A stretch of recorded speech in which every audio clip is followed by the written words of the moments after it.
Okay, well, welcome to the Indigenous Entrepreneurs Podcast. Today I have Letticia Flores-Poole with me. She's from BMO Bank, and she is going to be talking about their Zero Barriers to Business program that they have. And they have one that's specifically geared towards Native American owned businesses. So we're really excited to present this information to you all, just to give you some more options about programs available to you, especially because through our liaisons discovery, we know that access to capital and banking and financial literacy is a huge need as well as barrier when it comes to Native American entrepreneurship and entrepreneurship in general. So we're really excited to have Letticia here with us, and thank you for joining us. So if you just want to introduce yourself, give us a little bit about you, and then we'll get into the Zero Barriers to Business program. Yes, thank you, Cecilia. Letty Flores-Poole. I am a senior regional manager at BMO Bank. I have the pleasure of helping run our program, Zero Barriers to Business, which we'll speak about shortly. For myself, I've been in banking 25, 26 years. The majority of my career has been in small business, has been in communities, helping clients with making real financial progress, as we say, regarding solutions and resources for them personally and business. I've been with BMO 8 years, and again, a big focus regarding how we help bring education resources and remove barriers for our small businesses. Awesome. Well, thank you for that introduction. I'm just going to get into some questions here right away. Sure. What is the Zero Barriers to Business program? So, the Zero Barriers to Business program is a program that was launched in November of 2020, post the civil unrest and the midst of the pandemic. But this program's research had began well beyond our launch. What we began to do is BMO began to do research within our small business communities, and we've seen a need, and we began to fill that need with the Zero Barriers. It started with helping Black and Latino-owned businesses with three pillars. So it's access to capital, where we've expanded our credit criteria and what we call a special purpose credit program. So what we do for this program is we um, expand how we look at business and personal credit and how we look at how we look at cash flow. So we do this in a form of a line of credit, and we report then to the small business credit, which is a big differentiator from some other programs. The second part of our program is education and resources. We spend a lot of time, well over 1,000 hours invested in really bringing education and resources. So many business owners are busy in their business, um, really focusing on how to grow their business, but a lot of times they don't know the numbers part of their business. So we have many tools and templates that's on our .com available for individuals to utilize, but we also join forces and do joint webinars and seminars with different groups of small businesses to help really educate them on different items regarding the banking world, language of finance, business acumen, just to name a few. And then the third part is partnerships. We partner with different organizations throughout our footprint here in the US. And what we want to do with these partners is allow our business owners to receive additional resources on top of what we have, in addition to the opportunity to network with other businesses like themselves. So, access to capital, access to education and resources, and access to partnerships. 10 months into the program, we added women in business, and then another 10 months after, we added our native owned business. So we were very excited to continue to do the research and find out within different minority groups where is the need and how could we help fill that need with our Zero Barriers to Business program. Thank you. So what does it look like for a business to come and work with you? Like, how would they approach the bank, and then kind of what is the process of them working with the Zero Barriers to Business program. Yeah, so part of our education piece is we also spend a lot of time with working with our BMO locations. So when you would walk into a BMO bank location, that's their first step. So you could either reach out to myself, you can go to our Zero Barriers to Business page and reach out. Um, and we welcome you to walk into a BMO location. All of our bankers and bank managers have been trained on our Zero Barriers to Business program. So, really, the first step would be reaching out to us on whatever form they feel, whether you want to reach out via email, via phone, or actually in person. Um, the second thing would just to be express the need, right? Part of our Zero Barriers to Business program is that you do self-attest. So it's just a self-attestation that you are 51% owned and operated by a native owned, right? That's really the first piece of eligibility.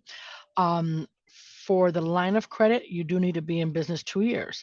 But to take advantage of the rest of the program, the education and the resources, it's open to all, right? And that's where you would start. It really just start with a conversation. Our teams are well equipped with information and where to go.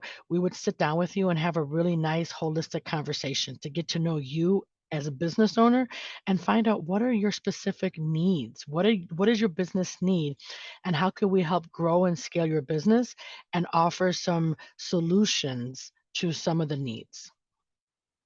So let's say there's a business that maybe they've been in business for like a little while, but they're still kind of growing. Maybe their finances aren't exactly where they need to be.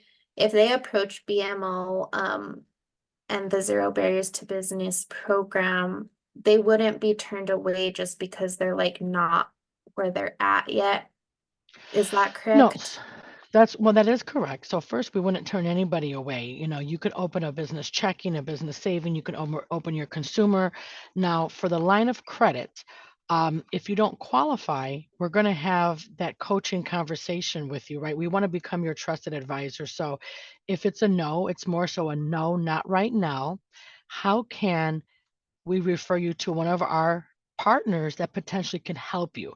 So we always like to have a B plan, but we want to continue to build a relationship. So if your credit is not where it needs to be potentially, we have credit building programs that we would love to help you with. If your finances, so your cash flow is not in order, we're going to review that and say, Mr. Customer, this is the reason why you didn't qualify, and really give you that line of sight as to what was it in your finances that didn't allow you to get this capital, right? And then try to help you work through the process to fix it. Maybe we'll refer you to an accountant, refer you to one of our partners, etc. Right? So it's never just we turn you away. We want to build relationships, and sometimes we got to take a couple steps back before we go forward. Right? In the sense of doing some homework. I always tell business customers, we might make you do some homework, but we're going to be in it with you. You know, once you come to BMO and establish a relationship, and that relationship can be as easy as just opening a business checking, right? Maybe you're in business less than 2 years and you can't do the line of credit. Well, we could potentially look to see if we can do a business credit card, right? Because at BMO, we do allow businesses to apply for a business credit card if they haven't been in business 2 years. Maybe you need some more financial education. We're going to direct you to some of our resources. So, yes, to your point, to your question, Cecilia, we never turn you away. If your finances are not in order, it's our job to kind of explain that and review it with you in the best way possible and then help guide you to your potential next step. That's awesome because I know one of the frustrations that some of our businesses have encountered when trying to work with banks is that they just get a flat out no. And then there's not really that follow-up or additional support. So it's nice to know that there's this program out there and banks out there willing to actually build the relationship and kind of walk with the businesses as they grow and, learn. And sometimes they really do need that financial literacy training before they can actually be ready for that next step. So it's really Yeah. good to know that there's that approach with you all. And just so everyone listening knows, I do know that BMO has a good presence here in Albuquerque. I'm not really sure as to other parts of the state where they're at, but ever since I connected with Letty, and the BMO team here, I've been seeing BMO banks everywhere. So they have a good presence here in Albuquerque. Yeah, we have 17 locations throughout the Albuquerque market, and then we have a variety of other locations throughout New Mexico. Mm. So we are in 22 states in the US that where they can come in. But yes, we're in 17 locations in Albuquerque and then a few locations in the surrounding area. Awesome. And I know you mentioned like as the plan B for people, you have partners, and I'm hoping that you will connect with our tribal liaison, Maitega Lee. I sent an email to connect you guys because she has the Southwest Native Assets Coalition, and I think she would be a great partner for you guys because she does a lot of credit counseling and like um she has big goals for her current organization, and she was really focused on the native owned businesses. So it would be awesome to see a partnership maybe in the future with BMO and SNAC. Okay, yeah, no, we're open. I believe we did connect just Mhm. via email saying, let's go ahead and set up a time. Nice meeting you virtually. Thank you for the introduction. And I think we just need to set the next time to connect and set up a call. So I've made a note so I can go ahead and follow up. I think I said send me some times and dates, but we'll definitely follow up. I know everybody gets busy in their day to day, but we are looking to definitely have them become a partner, especially if they help with credit counseling. Because honestly, Cecilia, when we think of another need, um, many business owners don't realize how large the need is for their personal credit to be in order to be able to access business credit. You know, as a business owner, we look at your personal and business credit combined to be able to make a decision. So, credit counseling is really important. And like I said, we do have a few items here at BMO that can help people build and rebuild credit. So, if that potentially can be part of some of the solutions, then I definitely think we definitely have alignment for sure. Awesome. Yeah, that's good to hear. Just the more education I think that people get, that the better chance they have of succeeding and growing their businesses. So, and a lot of times people just aren't aware of these programs. Like I wasn't aware of BMO's program until my cousin Tomas, who works with you, reached out to me. So it's just good to have all these resources and the awareness there. That way we can help people get connected to the programs that they need and that might benefit them. Yeah. Um, Yeah, I agree. No, and that's a good point that you come because it is the awareness piece, right? Like how do we continue to aware? So I'm very thankful for Tomas making the introduction to yourself and your organization, because I didn't know about it. I didn't have it in my site, to connect. So I love when we can find those other different connections. So as he's made that connection, you've now made additional connections. That's how we connect and collaborate, right? Like how do we connect and collaborate within the community to bring the education and resources to these businesses, as you mentioned, that so are in disparity for, right? So we want to definitely continue to make those connections throughout the community and really allow us to do some warm introductions to some of our team so the business owners know that, they can walk in and I'll kindly make that warm introduction to Tomas or his manager or some of the leaders there to ensure that they can feel comfortable and that they're walking into an environment where they can really feel trusted and respected, right?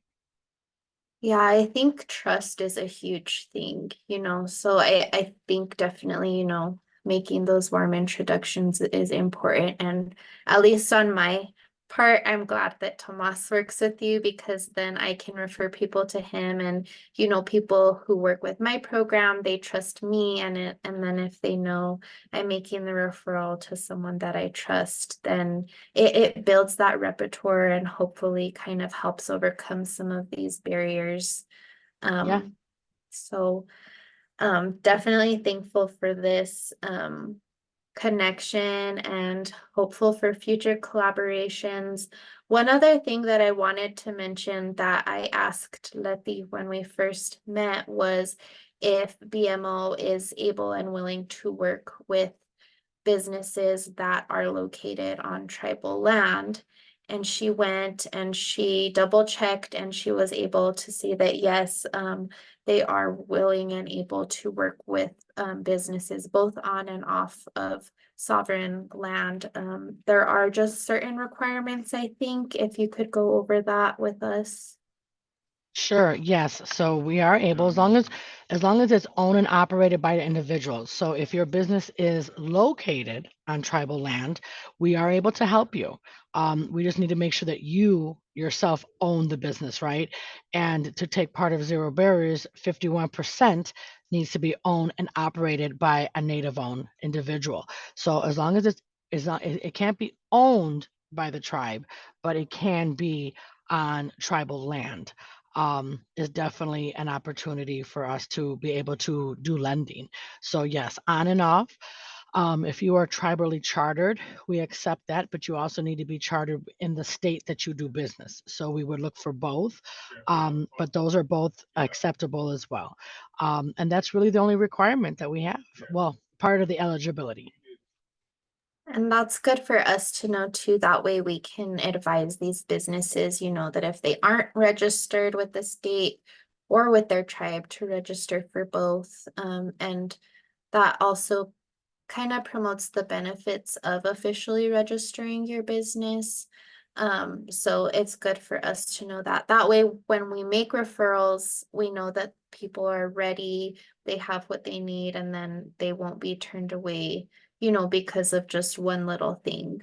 Because I know that that's frustrating. A lot of times people just don't know what they need, and then they get turned down, and then they feel like no one wants to help them. But if we have that awareness of what's necessary, then we can guide them and prepare them before they approach a bank. So, Yeah. Yeah, I would say so, whether they're a sole proprietor, whether they are an LLC, whether they're a corporation, we accept all entities, right? Whether they use their social security number for sole proprietor, that's acceptable. And if they are LLC or corporation, then we will need their, EIN, right? Which is easily accessible right on the irs.gov. So there's a lot of different opportunities that we can have to help. But I like to talk about that as readiness, right? How do we make sure that the clients are ready to apply, right? Um, just to kind of piggyback off that for a moment, Cecilia, we also want to make sure that the businesses have their most up-to-date tax document, right? So their most up-to-date personal tax return and business tax return, because when we apply for that line of credit, we want to make sure that we're using the factual data. Sometimes as a business owner, you might say, oh, more or less, I might think that this is what my business earned, right? But we want to make sure that we have those facts. So it's nice to have your most recent up-to-date tax returns. Make sure that you are in good standing in the state of New Mexico. So if you're in New Mexico, because sometimes we lose that line of sight, right? We do our annual report, but maybe you didn't do it annually. Some people do it at tax time. So I know like right now is a big time that people are really doing their annual report. So making sure that you're in good standing with the state that you're in, right? So if you're tribally chartered, that's great, but make sure that you're registered with the state of New Mexico to ensure that you can have everything in order. So that's a great comment because we definitely want to make sure that they come prepared. And if they're missing something, then we'll let them know what they're missing and what they need. But we know as business owners, they're really busy in the business, so you don't have time also to kind of go back and forth. So to make sure that you are as ready as possible, and whether you connect with myself or connect with the banker there, Tomas, we could always review, what it is that we need to make sure that you are ready as well to come in. and again, that's more good information for us to have, because, just to help promote document and record keeping, because a lot of these businesses sometimes don't have the practice of doing that. So Mhm. that's actually a topic that now I just was like, we should do some like a webinar or podcast on Yeah. that as well, like document and record keeping, because I know that's a big one. Yeah, so we have a topic that we do on record keeping, on bookkeeping for businesses. So we have a short presentation we could provide, but also like, so I'm based, I cover New Mexico, but I'm based out of Chicago, Illinois. And with the state of Illinois, we're working on doing something with them as well to allow us to have what we consider like universal documents, right? Like, so what is this list of universal documents that businesses need, right? And we're kind of listing out what these universal documents are. And also to add to that, Cecilia, it also helps when they're applying for grants. So there's also a lot of times that the state, state of New Mexico may have grants available, but if you don't have XYZ in order, you may not even be able to apply for the grant. Right. So it really is that readiness, right? It's that readiness of how do you make sure that you have everything in order to go to a bank, and if you want to apply for grants, right? So we're working on like this universal document list. So I have some information I could definitely add to that. So if we want to do a round two or do a, like you said, another podcast or just a specific workshop, we're definitely open to doing so, because I'm a big believer, we love to make sure that we can do the coaching and the education, the resources to get you ready to do the lending, right? Yeah, I think that would be a great additional topic to have. So we'll definitely have to talk about maybe having another episode or workshop or something. Sounds Um, good. well, those are all the questions I have for today. I don't know if there's anything else you want to touch on or mention while we're here. Um, just remembering that it's really important to know that, when you want to develop a relationship with a bank, feel that you can interview your bank and ask them certain questions that's going to align with your business, right? Like a lot of times businesses don't always want to take advantage of business accounts. Please separate your personal and your business, right? And make sure that you're asking the right questions to ensure that you're in the right business account, because that happens sometimes that you get a little discouraged because maybe you're getting fees or maybe things are happening and you don't feel that it's really convenient, right? So how do we make sure that things become an ease of access for you as a business owner? And also through our program, as I mentioned, I just like to highlight it that we do report to business credit, but to qualify you, we look at personal and business. And then once you're approved, we report to business. And that's something that's different because like six to 10 of our competitors do not. They give business credit, but they still report to personal, which doesn't help the business owner's credit, the business's entity grow, and really get business credit for that business. So that's something that's a differentiator with our program than others, is that we actually report to business credit. So I always like to emphasize that because that's another way that your business grows and scales when you start to really get business credit under the name of your business, which is something that we can help with through the program. So just wanted to maybe top that off before we end. Definitely lots of good information that you've provided to us in this discussion. So thank you. I think a lot of people will benefit from the information provided and hopefully reach out. I will be including links and contact info for probably Tomas, but definitely links to the website. So that if people do want to engage with BMO and check out the Zero Barriers to Business program, they can. You can also always contact me and then I can connect you to the right person. And just thank you so much, Letty, for your You're welcome. knowledge and your time. I know you're very busy, so thank you for My taking the pleasure. time to come on here and share this information with us. And I really do look forward to continued conversations and collaborations with you all as we figure out how we can better serve our Native American owned businesses here in New Mexico and also throughout the US. So thank you. You are welcome. It's been my pleasure. I look forward to continued connection and collaboration with you as well. And always love to connect with our Native American owned businesses. So please let us know how we can continue to help and look forward to speaking to you and connecting soon. Thank you.